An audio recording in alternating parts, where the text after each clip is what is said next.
तो देखिएगा, पॉइंट क्या था, कंसाइनर ने कंसाइनी को 1 लाख रुपए का माल भेजा है और कंसाइनी को ये बोला कि भैया तुम जब सेल करोगे तो तुम्हें 10% कमीशन दिया जाएगा। ठीक है, अब मुझे बताओ, कंसाइनी क्या ये चाहेगा ना कि भैया उसे कमीशन जल्दी से जल्दी मिल जाए, और जल्दी से जल्दी मिलने के लिए उसे जल्दी से जल्दी माल को बेचना पड़ेगा। तो उसने क्या किया, उसने माल क्रेडिट पर बेच दिया।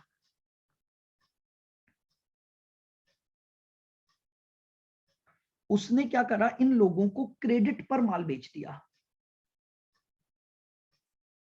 क्रेडिट सेल कर दी। बताइए, अगर क्रेडिट सेल हुई, आपको मैंने ये बताया हुआ है कि सारे माल पर जो रिस्क होती है वो ओनर की होती है, यानी कंसाइनर की। अब आप जरा सोचो कि अगर आपने क्रेडिट सेल की तो क्या बेड डेट्स की रिस्क अराइज हुई या नहीं हुई? क्या ये पॉसिबिलिटी है कि राम या मोहन में से कोई भी पर्सन या दोनों या कोई एक कुछ पैसा न दे पाए और आपका बेड डेट्स हो जाए? Whether is it possible? Yes sir. है।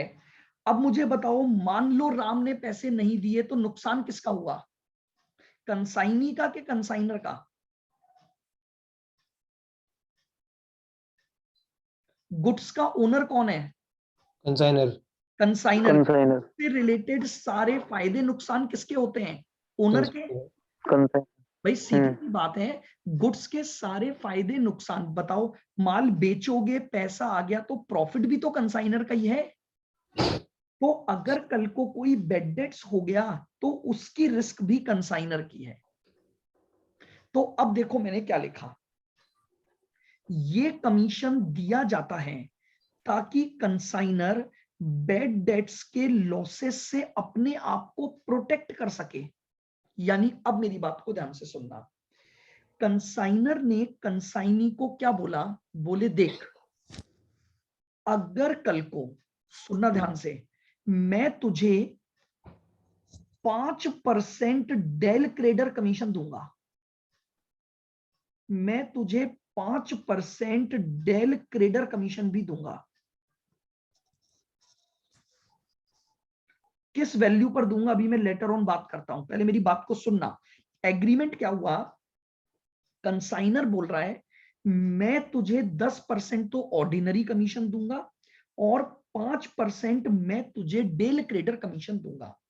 जैसे ही कंसाइनर ने ये 5% कमीशन डेल क्रेडर का कंसाइनी को ऑफर किया, जानते हो कंसाइनर ने अपनी बेड डेट्स की रिस्क कंसाइनी को शिफ्ट कर दी। यानी ये कमीशन इसलिए दिया जाता है कि अगर कल को कोई भी बेड डेट्स हुआ तो अब बेड डेट्स का नुकसान कंसाइनी को बियर करना पड़ेगा, कंसाइनर उस नुकसान के लिए लायबल नहीं होगा। तो उस कमीशन को नाम दिया जाता है डेल क्रेडर कमीशन। वापस सुनोगे, देखिएगा, अगर कंसाइनी कोई भी क्रेडिट सेल करता है बिना ध्यान दिए, क्योंकि कंसाइनी को पता है कि अगर बेड डेट्स होगा तो बेड डेट्स का लॉस तो कंसाइनर का है, मुझे तो अपना 10% कमीशन मिल जाएगा। तो इस सिचुएशन में कंसाइनर को होने वाले लॉसेस के बढ़ने की संभावना हो जाती है। तो कंसाइनर अपने आप को प्रोटेक्ट करता है, कंसाइनर कंसाइनी को बोलता है अपने एग्रीमेंट में एक कमीशन और जोड़ देते हैं और वो कमीशन होगा डेल क्रेडर कमीशन। यानी अब अगर कंसाइनी कोई भी क्रेडिट सेल करता है और उस पर कोई भी बेड डेट्स हो जाता है तो उस बेड डेट्स का नुकसान कंसाइनर नहीं उठाएगा, उस बेड डेट्स का नुकसान अब कंसाइनी का होगा। इस नुकसान से अपने आप को प्रोटेक्ट करने का जो कमीशन बनता है उस कमीशन को हम बोलते हैं डेल क्रेडर कमीशन। बताइए, क्या मीनिंग समझ आया डेल क्रेडर का, क्यों दिया जा रहा है? क्योंकि कंसाइनी को आप ये समझा सको कि भैया देख, अब तूने अगर क्रेडिट सेल की और बेड डेट्स हुआ तो नुकसान तेरा ही है। जानते हो कंसाइनी भी अब क्रेडिट सेल बहुत सोच समझ कर करेगा। क्यों? क्योंकि अगर उसने क्रेडिट सेल की और बेड डेट्स हो गया तो नुकसान कंसाइनी को उठाना पड़ेगा। तो ये दूसरा कमीशन बेड डेट्स की रिस्क को शिफ्ट करने के लिए दिया जाता है। आइए सर। हाँ जी बोलो। सर ये क्रेडिट सेल ऐसी थोड़ा ना करते हैं, तो कोई किसी पे काफी पुराना कोई कस्टमर हो, कोई ट्रस्ट हो उस पे। आप समझे नहीं ना, सोचो मेरी एक बात सुनना। अगर आपको ये कमीशन नहीं मिल रहा है तो आपको क्या फर्क पड़ रहा है? आप किसी को भी बेचो ना, आपको तो अपना 10% कमीशन मिल जाएगा सेल करते ही। जी सर। आप समझो मेरी बात को। मान लो जैसे एक छोटी सी अपन बात करते हैं। क्या हुआ, मैंने आपको माल दिया, ठीक है। अब मेरे दिमाग में जानते हो एक ही पॉइंट है, मैं जैसे ही माल बेचूंगा ना मुझे 10% कमीशन मिल जाएगा। तो मैं है ना इस बात की केयर करूंगा ही नहीं कि मैं माल जिसे दे रहा हूं वो पैसा देगा कि नहीं देगा, क्योंकि मुझे ये चीज पता है कि अगर कल को कोई नुकसान हुआ तो वो कंसाइनर का ही होगा। हालांकि देखो मैं आपको एक और चीज बताता हूं, वैसे तो वो बहुत सोच समझ के ही बेचता है, बट फिर भी आप इस बात से इग्नोर तो नहीं कर सकते ना कि कल को बेड डेट्स हो सकता है। आपने किसी गलत व्यक्ति को माल दे दिया, क्यों? क्योंकि कंसाइनी के ऊपर रिस्क ही नहीं है। तो कंसाइनर कंसाइनी को लायबल बना देता है इस कमीशन के द्वारा। कंसाइनर बोलता है यार 5% ही तो एक्स्ट्रा जाएगा ना, लेकिन कम से कम 5% एक्स्ट्रा जाने के बाद ये सिक्योरिटी तो हो जाएगी ना कि बेड डेट्स का नुकसान नहीं होगा। आप समझ रहे हो मेरी बात को? एक बहुत बड़ा नुकसान हो जाता है कई बार बेड डेट्स का। क्यों? क्योंकि ये दोनों अलग अलग जगह बैठे हैं। सर आपने ये एक तरह से गारंटी होगी ना कि अगर बिल्कुल पैसे मिल बिल्कुल जाएंगे तो मैं देंगे तेरे को 5% सारे। क्या वापस बोलो? कि जैसे जो क्रेडिट सेल के पैसे हैं सारे, अगर वो मिल गए तो मैं तेरे को 5% और कमीशन दे नहीं दूंगा। नहीं नहीं नहीं, मिल गए से मतलब नहीं है। अब मिले चाहे नहीं मिले, इसको तो पूरे देने पड़ेंगे। अब अगर मान लो, जैसे मैं आपको एग्जांपल देता हूं, अब मान लो राम, इसने 1 लाख का माल बेचा था, उस 1 लाख में से इसने 40,000 का माल राम को बेचा क्रेडिट पर, ठीक है। अब राम ने इसको 40,000 रुपए नहीं दिए, बेड डेट्स हो गया कि नहीं हो गया? Yes sir. लेकिन कंसाइनी को तो अब कंसाइनर को 40,000 देने पड़ेंगे। अब ये बेड डेट्स की रिस्क कंसाइनर नहीं उठाएगा। कंसाइनर बोलेगा मैंने तुझे कमीशन दिया है ना 5%, ले जा 5,000 रुपए, लेकिन तुझे मैं 5,000 रुपए देकर अपने इस अमाउंट को सिक्योर कर लूंगा। तू कहीं भी बेच अब माल, मुझे कोई मतलब नहीं है, मैं तो तुझे 5,000 रुपए एक्स्ट्रा दे दूंगा, लेकिन तू मुझे मेरी सेल का पूरा पैसा लाकर देगा। तो अब रिस्क किसके ऊपर हो गई बताओ? कंसाइनी। कंसाइनी पर। ऐसा नहीं है कि अगर राम ने नहीं दिया तो फिर आप कंसाइनर को नहीं दो, कंसाइनर को तो पूरा पैसा मिलेगा, कंसाइनर से आपको केवल कमीशन मिलेगा बस। ये एग्रीमेंट ही इसीलिए होते हैं, आप समझो, ये दोनों अलग अलग जगह बैठे हैं। एक्चुअली में क्या होता है देखो, पैसा कमाने की सबको इच्छा होती है, जितना जल्दी कमाओगे उतना अच्छा लगता है आपको। तो कंसाइनी कई बार जल्दबाजी में उधार माल ऐसे लोगों को बेच देता है जिसकी उसे प्रॉपर नॉलेज नहीं होती उसकी। कई बार ऐसा हो जाता है ट्रांजैक्शन। देखिए जब ये बनाए गए ना ये चीजें, तो इसका मतलब कहीं ना कहीं ऐसी सिचुएशंस आती होंगी मार्केट में, इसीलिए इनकी अकाउंटिंग डाली गई। तो कंसाइनी जल्दबाजी में कई बार गलतियां कर देता है, वो उतनी केयर नहीं करता क्योंकि उसे पता है कि नुकसान मेरा नहीं है, नुकसान कंसाइनर का है। अब लेकिन अगर कंसाइनर ने बोला कि भैया मैं तुझे 5% डेल क्रेडिट दे रहा हूं, अब जानते हो कंसाइनी माल को बेचते समय बहुत सावधानी रखेगा, क्योंकि अब कंसाइनी जानता है कि अगर अब बेड डेट्स हो गया ना तो मेरा ही नुकसान है। तो जानते हो बस केवल एक तरह से कंसाइनी को रेस्पॉन्सिबल बनाने की एक्स्ट्रा कॉस्ट है बस ये, कि 5,000 रुपए देकर कंसाइनर बेफिक्र हो गया, उसने कंसाइनी को रेस्पॉन्सिबल कर दिया कि भैया अगर अब कल को कोई भी बेड डेट्स हुआ तो इस बेड डेट्स का जो नुकसान है वो मेरा नहीं होगा, वो अब तेरा होगा। क्लियर बिल्कुल? तो जनरली ये कमीशन भी टोटल सेल्स पर दिया जाता है। तो लिखें इसके नीचे, सोच समझ सर के मतलब 5% चाह दे कि अपनी सारी पेमेंट सिक्योर कर ली उसने। सिक्योर कर ली उसने, बिल्कुल बिल्कुल सही बोल रहे हो अब आप। 5% का एक खर्चा इनकर्ड करके उसने अपनी बाकी की पूरी मनी क्या कर ली, सिक्योर कर ली उसने, कि अब वो पैसा तो मुझे मिलेगा ही मिलेगा। सर हाँ जी फिर वो डायग्राम बना लो, बनाओ, बिल्कुल ये लो। सर कंसाइनी भी तो सर सोच समझ के क्रेडिट सेल करेगा ना, फिर ऐसे यार किसी हाँ बंदे बिल्कुल, वो अब करेगा ही बहुत सोच समझ कर, इसीलिए तो उसे रेस्पॉन्सिबल बना दिया ना मैंने। पहले वो इररेस्पॉन्सिबल पर्सन था, बेच दिया उसने माल, सोचा ही नहीं कि भैया पैसा आएगा कि नहीं आएगा। क्यों? क्योंकि नुकसान उसका था ही नहीं। अब अगर नुकसान उसको होगा तो वो सोच समझ कर काम करेगा।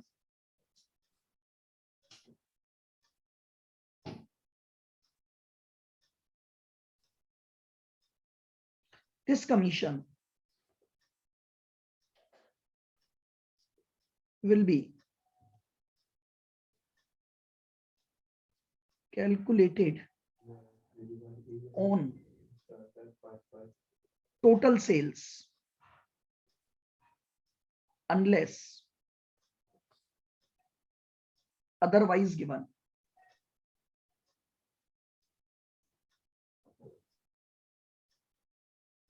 Unless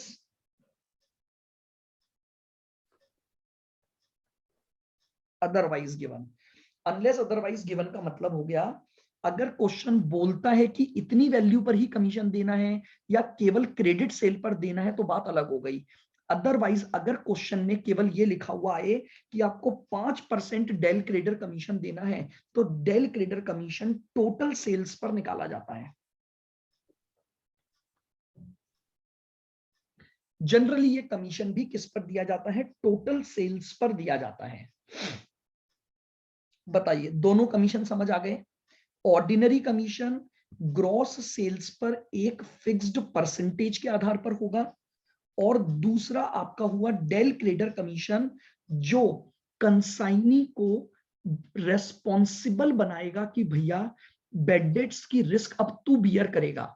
अगर तूने कोई भी उधार माल बेचा तो सारी रिस्क अब तेरी है। तो इसके लिए जो कमीशन दिया जाता है ताकि कंसाइनर अपने आप को प्रोटेक्ट कर सके किसी भी प्रकार की बेड डेट्स की रिस्क से, तो उस कमीशन को हम क्या बोलते हैं? डेल क्रेडर कमीशन बोलते हैं। लिख लिया यहां तक सारा? आइए थर्ड टाइप, तीसरा कमीशन होता है ओवर राइडिंग कमीशन। जो तीसरा कमीशन दिया जाता है कंसाइनी को वो होता है over riding commission.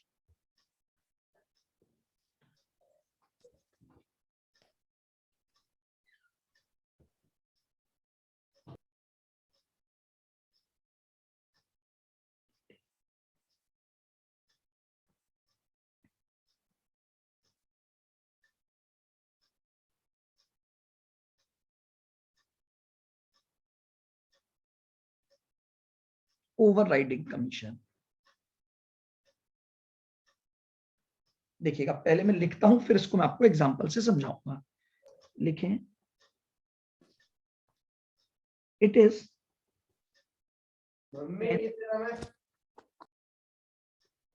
Extra commission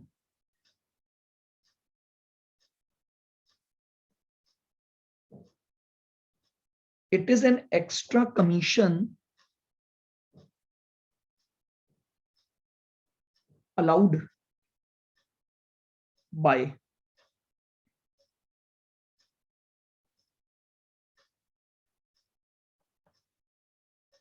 consignor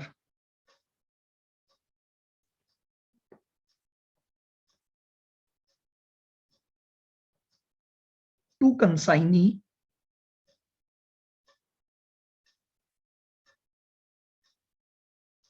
to promote sales at higher price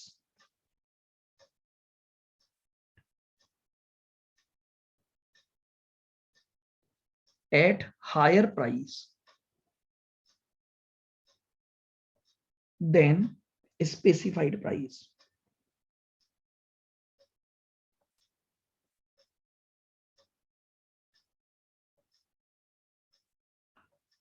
Then specified price.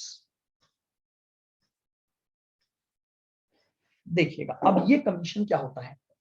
देखो पहले एक बार लाइन पढ़ रहा हूं। It is an extra commission allowed by the consignor to consignee to promote sales at higher price. आ जाओ समझते हैं अब जरा। ये है कंसाइनर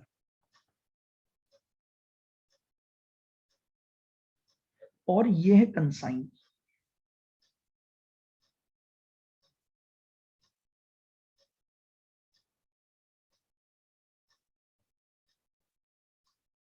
और ये है कंसाइनी। ध्यान से समझना, जब कंसाइनर कंसाइनी को माल भेजेगा तो मुझे एक बात बताओ, क्या ये कंसाइनी को बताएगा कि भैया तुम्हें इसकी सेलिंग प्राइस क्या रखनी है, या नहीं बताएगा?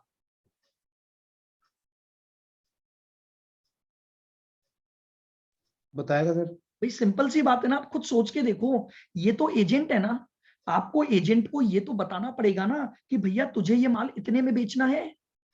ऐसा थोड़ी है कि तुमने इसको माल तो दे दिया और फ्री छोड़ दिया, पता लगा उसने आपकी कॉस्ट से भी कम में बेच दिया, तो एक समस्या हो जाएगी। मान लो फॉर एग्जाम्पल कंसाइनर माल खरीद के लाया, तो कंसाइनर ने 1 लाख रुपए पे किए। बहुत ध्यान से सुनना, कंसाइनर ने 1 लाख रुपए पे किए और माल खरीद के लाया, और ये माल कंसाइनी को दे दिया, और कंसाइनी को बोला कि भैया तू इस माल को 1,20,000 में बेचेगा, या 1,50 कर देता हूं मैं। अब price must be specified by the consignor to the consignee, बताई जाएगी, वरना भैया कहीं को ऐसा ना हो जाए कि कंसाइनी तो माल को बेचने के चक्कर में 90 में ही बेच दे, तो कंसाइनर को तो बैठे बिठाए नुकसान हो जाएगा और ऊपर से कमीशन और देना पड़ेगा। तो कंसाइनर जब भी कंसाइनी को गुड्स भेजता है तो वो एक सेल प्राइस बताकर भेजता है, सेल प्राइस बताकर भेजता है। इस प्राइस को बोला जाता है इनवॉइस प्राइस या स्पेसिफाइड प्राइस। क्या बोला जाता है? इनवॉइस प्राइस या स्पेसिफाइड प्राइस। ये वो प्राइस है जो कंसाइनर कंसाइनी को बताता है कि भैया तुम्हें ये माल इस वैल्यू पर तो बेचना ही बेचना है।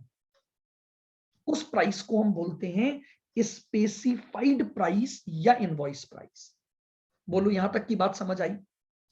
सर वो इसको दोनों प्राइस बताता है कि कॉस्ट दोनों नहीं, कॉस्ट नहीं बताएगा कभी भी, जनरली कॉस्ट नहीं बताता। बताए तो वो उसकी मर्जी है, वो तो सिर्फ ये बोलेगा कि मैं तुझे ये माल भेज रहा हूं, इस माल को 1.5 लाख रुपए में बेचना है तुझे, या 20% प्रॉफिट कमा करी तो मैंने अमाउंट दे दिया। वो जनरली ये बोलता है कि भैया तू जो भी माल बेचेगा ना उसमें 20% प्रॉफिट कमाना है। अगर तू 80 का बेचता है तो 80 + 20%। अगर तू 50,000 का माल बेचता है तो 60 में बेचेगा। तू अगर 70 का माल बेचता है तो 84 में बेचेगा। यानी तू जितना भी माल बेचेगा उसमें 20% जोड़ेगा। ऐसी बात कंसाइनर कंसाइनी को बताता है। अभी तो मैंने यहां पर 50,000 जोड़ दिया आपके लिए समझने के लिए केवल, लेकिन आप ये ध्यान रखो जब भी कंसाइनर कंसाइनी को माल भेजेगा तो जनरली उसे बताकर भेजता है कि तुझे इस प्राइस पर माल को बेचना है। ठीक है यहां तक? ठीक है सर। अब यस सर। अब सुनो, अब कंसाइनर ये चाहता है कि यार कंसाइनी माल को बेचने के और एफर्ट लगाए। कंसाइनर को लगता है कि यार इस माल को और भी हाई प्राइस पर बेचा जा सकता है। कंसाइनर को लगता है कि इस माल को और भी हाई प्राइस पर बेचा जा सकता है अगर कंसाइनी अपने और एफर्ट्स लगाए तो। लेकिन कंसाइनी क्यों लगाए? कंसाइनी को क्या मतलब? कंसाइनी बोलेगा 1.5 लाख में बेचूंगा, 1.5 लाख में बेचूंगा तो मुझे कमीशन मिल जाएगा। मैं क्यों एफर्ट लगाऊं कि ये 1.5 लाख से भी ज्यादा में बेचूं? मैं क्यों करूं ऐसा? मुझे क्या फायदा है? सारा प्रॉफिट तो कंसाइनर का है। तो कंसाइनर कंसाइनी को तीसरे कमीशन का लालच देता है, जिसको हम बोलते हैं overriding commission. Consignor consignee को बोलता है देख भाई, अगर तू, ध्यान से सुनना मेरी बात को, अगर तू माल को 1.5 लाख से भी ऊपर में बेचेगा, अगर तू माल को अगर तू माल को 1.5 लाख से भी ऊपर में बेचेगा तो जितना ऊपर बेचेगा उस पर तुझे 25% और दे दूंगा। ओवरराइडिंग कमीशन प्रमोट करवाता है सेल्स को हायर प्राइस पर बेचने को then the specified price. Overriding commission वो एक्स्ट्रा कमीशन है जो कंसाइनर कंसाइनी को इसलिए देता है ताकि वो स्पेसिफाइड प्राइस के भी ऊपर बेचने का ट्राई करे। कंसाइनी को जब जब फायदा दिखेगा वो तब तब काम करेगा। तो आपने क्या बोला कंसाइनी को कि भैया देख 1.5 में तो तुझे बेचना ही बेचना है। अब मैं तुझे एक और फायदा बताता हूं, अगर तू इस 1.5 से भी ऊपर में बेच देगा, अगर तू इस 1.5 से भी ऊपर में बेच देगा तो वो जो तू जितना ज्यादा में बेचेगा उस पर तुझे 25% कमीशन दे दूंगा। यानी उसने एक लाइन जोड़ दी एग्रीमेंट में, 25% on 25% on sales over the specified।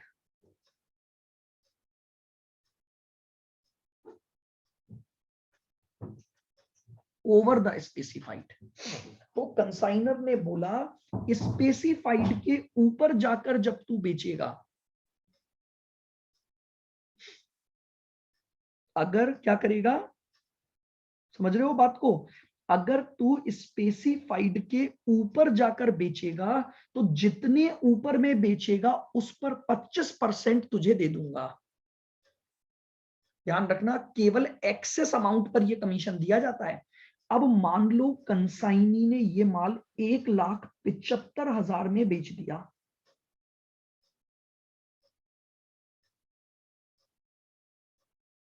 If sold, बताओ कितने ऊपर में बेचा? 25,000 ऊपर में। उस 25,000 पर 25% उसे कमीशन दे दिया जाएगा। इस कमीशन को बोला जाता है ओवरराइडिंग कमीशन। ये कमीशन केवल और केवल एक्सेस सेल्स पर ही दिया जाता है। आपने जो स्पेसिफाइड सेल वैल्यू बताई है, अगर कंसाइनी उसके ऊपर जाकर गुड्स को बेचता है तो जितना एक्सेस सेल कंसाइनी ने करी है उस एक्सेस सेल पर यह कमीशन एक प्रिस्क्राइब्ड रेट से दे दिया जाता है। इस कमीशन को हम बोलते हैं ओवरराइडिंग कमीशन।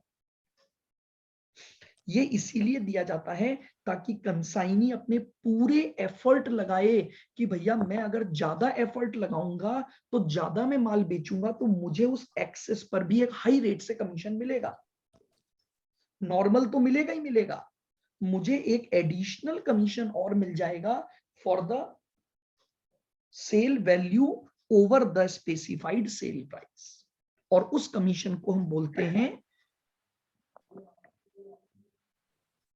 तो एक लाइन और लिख लो। रजत जी 1,51,000 में बेचता तो 1,000 एक्स्ट्रा बेचा ना इसने, 1,000 का 25% मिल जाता।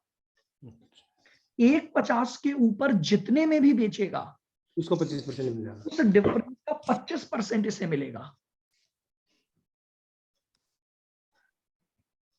दिस कमीशन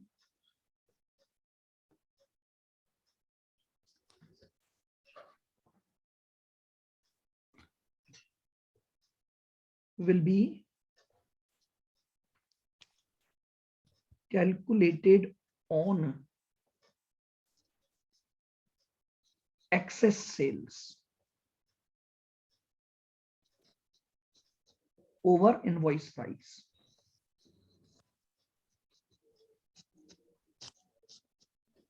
ये लीजिए, ओवर इनवॉइस प्राइस या ओवर स्पेसिफाइड प्राइस।